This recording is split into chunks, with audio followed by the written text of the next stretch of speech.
Hello once again, and welcome back to Mull It Over. This one is about Ramp Druid, and I know what you're gonna say. This will not be all about Guff. Wait, no, stop showing these clips of players keeping Guff! I said it's not all about Guff! I mean, look, Habugabu played Guff here, and Levick still beat him. Like, Guff's great and all, and he may be the #1 best card to keep in every single matchup, but he still needs the usual suspects to support him, right? You always want your Jerry-Rig Carpenter on 2, and your Wild Growth on 3, especially when going first. The newest member of the Ramp crew, Widowbloom Seedsman, is also a great keep. When going second, it's pretty common to coin out Wild Growth when you can follow up with Seedsman. Another clean curve with Coin or Innervate is on 3 mana to get an early Seedsman, and then follow with Nourish on the next turn. We see Chonsu keep that combination because he's going second, but Nourish is actually a debatable keep. You'd much rather draw and split it with Jerry-Rig, and keeping it often makes your second Jerry-Rig do nothing. When you have nothing to support the Nourish, unlike back in the old days, it's definitely a toss. There's simply too many other earlier options you'd rather draw. When facing aggressive decks, in addition to early ramp, you can keep removal like Druid of the Reef or Living Roots if you run it. We see Levick with the unusual Theatar keep as well, which potentially steals an important pressure option from Dmitry Kazov like Imp King Rafam or Shady Bartender. However, I see the Theatar keep more often in the Mirror or versus Mage to steal hero cards and other heavy hitters because the low tempo you get from the 3/3 body isn't punished as heavily. You can also argue for the Planted Evidence keep against aggro because there are many good cheap options.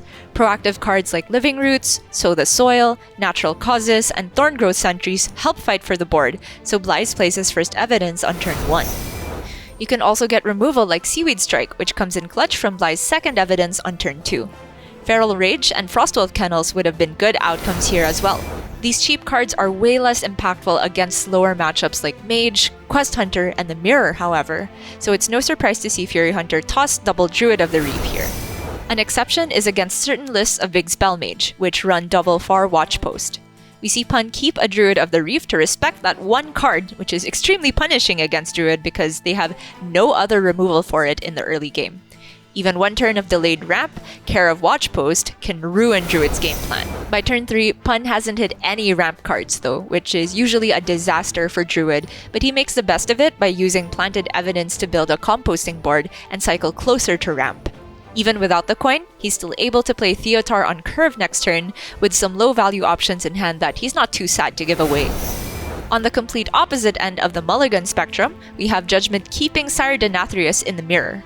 I personally do not make this keep often, especially not without the coin, and against an opponent whom you know runs Theatar. But it has its merits. Infusing the Denathrius right from the get-go can catch your opponent off guard, though you run the risk of missing ramp.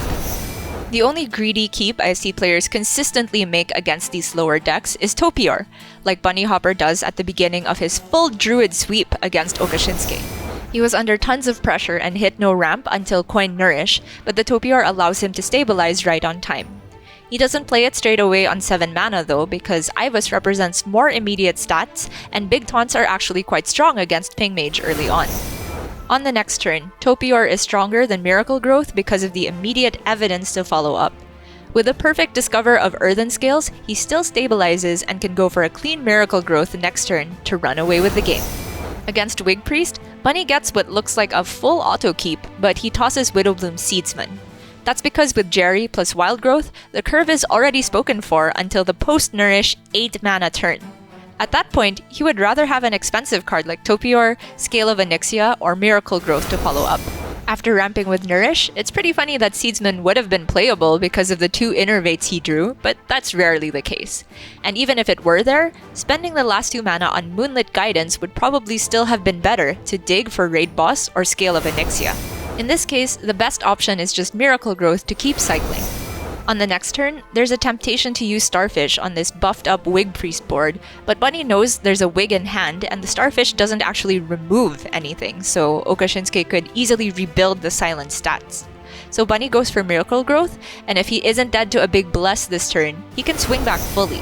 Using the Innervate he saved, he gets to remove the board with Starfish plus Scale on the same turn. The Mana Giant is also free by this point, and Okashinsuke simply cannot come back. Finally, we have the Tempo Rogue matchup with a standard Wild Growth keep. Since Bunny's drawn Widowbloom Seedsman, the coin Wild Growth curve is looking great for him, and he can get up to 6 full mana crystals by turn 4.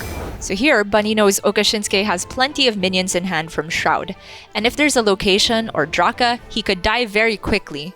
Without a Nourish, it's still going to take a while to get to his Onyxia, so he searches for more ramp with Moonlit Guidance. Among these options, Seedsman lets him spend mana efficiently by playing it now, and draws the other copy, which he would then play next turn to get to 10 mana.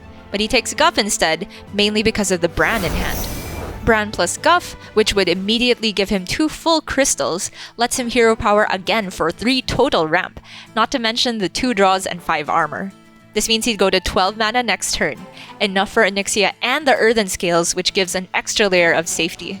This line also meant that he didn't have any Seedsmen on board for Okashinsuke to potentially target with backstabs and serrated bone spikes to fuel his combo turns. Sure enough, with 12 mana, Onyxia for board clear and Scales to stay out of range of Burst seal the game in favor of the Ramp Druid.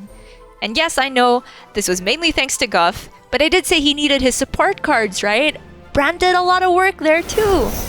Just look at this game between Possessi and Judgment. Possessi keeps Guff, because it's Guff. On turn 2, he starts with Aquatic form, a bit earlier than you usually see it, but it makes sense with his list and situation. If he hits Innervate or Seedsman, he could curve cleanly starting with Coin Wild Growth this turn. Jerry-Rig Carpenter, Living Roots, or Natural Causes would also be good hits. As it turns out, he's offered Innervate, but passes up on that immediate draw to dredge his Scale of Onyxia instead, anticipating that he would need a big board clear after his slow ramp turns. In theory, he can still curve cleanly with Wild Growth on 3, Guff on 4, and Scale on 5. However, because Judgment had a high-pressure opener, Possessi is forced off of Guff and plays Flipper Friends to stay alive on board. This line still allows him to coin Scale next turn and stabilize the board, unless Judgment has good refill. But Judgment had good refill, establishing too many stats for even Scale of Onyxia to remove and winning the game. See? Guff's so bad he never even got played, and all Judgment had to do was draw the absolute stone cold nuts playing a deck with a highly favorable matchup. Alright, episode's over. I'm done being in denial. Guff is really strong. Hopefully as strongly as you enjoyed watching. See you next time!